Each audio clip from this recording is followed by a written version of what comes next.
جی اچھا سوال کیا آپ نے اس سلسلے میں کہ لیلۃ القدر کو خفیہ کیوں رکھا گیا۔ لیلۃ القدر بنیادی طور پر میرا خیال ہے ہر مسلمان کو اس کے بارے میں پتہ ہے۔ بچے شعور سے پہلے ہی اپنے والدین کے ساتھ مساجد میں جاتے ہیں اور جا کر اس لیلۃ القدر کی رات کو وہاں پر اپنی عبادات کرتے ہیں، اس میں شریک ہوتے ہیں۔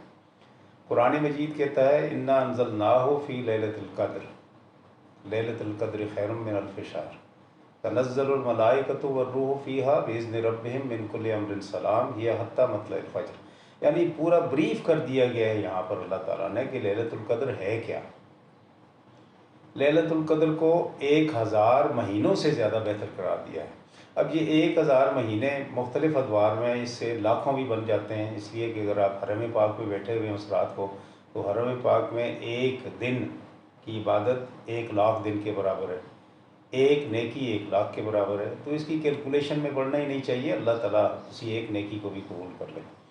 اب دیکھیے اس میں سوال جو آپ کا تھا کہ اس کو خفیہ کیوں رکھا گیا ہے۔ نبی پاک صلی اللہ علیہ وآلہ وسلم کو اللہ تعالیٰ نے فرمایا کہ میں نے قرآن مجید کو یہ جو اتارا گیا تھا سب سے پہلی وہی، اس کو میں نے لیلۃ القدر میں اتارا۔ تو فرمایا لیلۃ القدر کیا ہے، تو اللہ تعالیٰ نے اس وقت کہا کہ آخری عشرے میں۔ اب آخری عشرے میں نبی پاک صلی اللہ علیہ وآلہ وسلم نے غور کیا تو آپ نے فرمایا کہ یہ 23 بنتی ہے یا پھر 27 بنتی ہے۔ یہ آپ صلی اللہ علیہ وآلہ وسلم نے اپنے طور پر اپنے صحابہ کو بتایا۔ پھر صحابہ میں بھی اس کی رات کے بارے میں بڑا اختلاف رہا ہے، کچھ کہتے ہیں 1 رمضان ہے، کچھ کہتے ہیں 17 رمضان ہے، کچھ کہتے ہیں 21 ہے، کچھ 24 کو کہتے ہیں، کچھ کہتے ہیں 27 ہے۔ اب جو بھی ہے نبی پاک صلی اللہ علیہ وسلم اس رات کے تلاش کرنے کے لیے پورا مہینہ بھی اعتکاف میں رہتے تھے تاکہ اسے تلاش کیا جائے اور اس میں زیادہ سے زیادہ عبادات کی جائے، اور صحابہ کرام کو بھی اس کی طرف مائل کیا کرتے تھے۔ آپ صلی اللہ علیہ وآلہ وسلم نے آخری اپنے جو سال مبارک تھا جس میں آپ صلی اللہ علیہ وآلہ وسلم کا وصال عالی ہو رہا ہے، اس میں آپ نے پورا مہینہ اعتکاف رکھا اسی شب کو پانے کے لیے۔ ایک رات کو نبی پاک صلی اللہ علیہ وآلہ وسلم اپنے حجرہ مبارک سے باہر نکلے اور آپ صلی اللہ علیہ وآلہ وسلم کو اللہ تعالیٰ نے اس وقت اشارتاً کہا کہ فلاں رات ہے، وہ رات کا تعین کر کے بتا دیا کہ وہ فلاں رات ہے جو لیلۃ القدر ہے۔ تو جو ہی آپ صلی اللہ علیہ وسلم مسجد نبوی میں آئے اپنے صحابہ کو بتانے کے لیے، تو صحابہ آپس میں وہاں پہ 2 صحابی تھے جو لڑ پڑے تھے ایک دوسرے کے ساتھ۔ تو آپ صلی اللہ علیہ وآلہ وسلم ان کی حالت دیکھ کر وہ فرمایا کہ میں تو اس لیے آیا تھا، یہ صحیح ہے ان کی حدیث مبارکہ،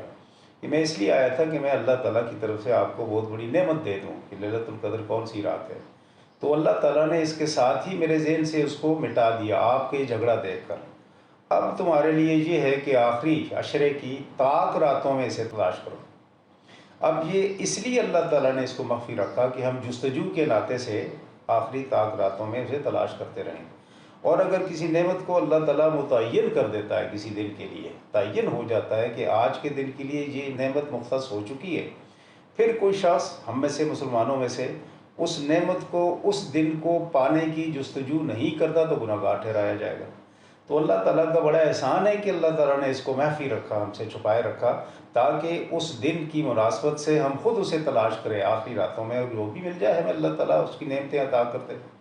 اور اگر ہمارے لیے متعین ہو چکی ہوتی، یہ رضا الہی تھی کہ اللہ تعالیٰ نے خود ہی نبی پاک صلی اللہ علیہ وآلہ وسلم کے ذہن سے اس کو محو کر دیا، تو پھر ہمارے لیے بہت بڑے گناہ کا سبب ہونا تھا اگر ہم اس رات میں مکمل طور پر عبادت نہ کرتے تو، اس لیے اللہ تعالیٰ نے اسے مخفی رکھا۔ اس کے علاوہ ایک دوسری بات بھی میں عرض کرنا چاہتا ہوں کہ ہمارے ہاں اب لوگوں کے اندر عجیب و غریب قسم کے ایک نظریات جنم لینا شروع ہو گئے ہیں کہ وہ ہمیشہ نقد کرتے ہیں، تنقید کرتے ہیں اس بات پر جس میں عبادت زیادہ کرنے کا کوئی کسی کو ذریعہ ملتا ہے۔ تو مثلا کوئی بڑی رات کی بات ہوتی ہے، لیلۃ المبارکہ کی بات ہوتی ہے، یا معراج پاک کی رات کی ہوتی ہے، یا محرم الحرام کی 10ویں کی بات ہوتی ہے، یا عید کی یا عید کے بعد کی باتیں ہوتی ہیں، یا عبادات کی بات ہوتی ہے۔ اسی طریقے سے مختلف قسم کی راتیں یا دن اللہ تعالیٰ نے جو جمعے کی دن کی بات ہوتی ہے،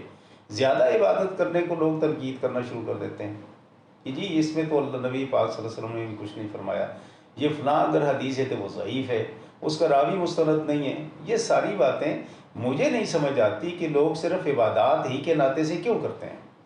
نفلی عبادت ہے، آپ جتنی زیادہ کر سکیں اللہ تعالیٰ کے ہاں اتنی زیادہ قبولیت کا اس کے لیے درجہ بنتا ہے۔ اور اللہ تعالیٰ خود فرماتا ہے کہ میرے وہ بندے جو نوافل زیادہ پڑھتے رہتے ہیں ان کو میرا قرب حاصل ہوتا ہے، اور جب میرا قرب حاصل ہوتا ہے تو پھر ان کا کہا ہوا میرا کہا، ان کی آنکھیں میری آنکھیں، ان کے سننا میرا سننا، ان کے ہاتھ میرے ہاتھ۔ یہ بندوں کی شرف انسانیت کا عروج بخشا اللہ تعالیٰ نے انسانوں کو، یہ کہتے ہوئے کہ اس کے قدم یا اس کا چلنا بھی میرا چلنا اللہ تعالیٰ نے اس مناسبت سے اس کو رکھا۔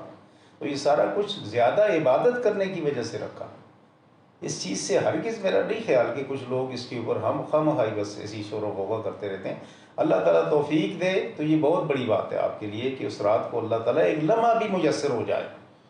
اور نبی پاک صلی اللہ علیہ وسلم سے کبھی یہ رات نہیں چھوٹی۔ ایک اور عرض بھی یہ کرتا چلوں میں کہ یہ آخری عشرے کی طاق راتوں کی بات ہے، تو پوری دنیا میں سارا عشرہ ہی آپ کے لیے لیلۃ القدر ہے، کیونکہ اوقات کی مناسبت سے ہمارے ہاں دن ہے تو کسی جگہ رات ہے، کسی جگہ رات ہے تو کسی جگہ دن ہے، تو اس مناسبت سے طاق راتیں جو ہماری طاق ہے کسی اور جگہ جفت ہے، جو ہماری جفت ہے کسی اور جگہ طاق ہے، تو آخری عشرے کے سارے کا سارا عشرہ ہی لیلۃ القدر کا عشرہ ہے۔ اس لیے کہ مختلف جگہوں پر لوگ ہم رات اور وہ دن مناتے ہیں، تو اس مناسبت سے ان کی طاق ہماری جفت، ہماری جفت ان کی طاق، تو اللہ تعالیٰ اپنے کرم میں رکھے،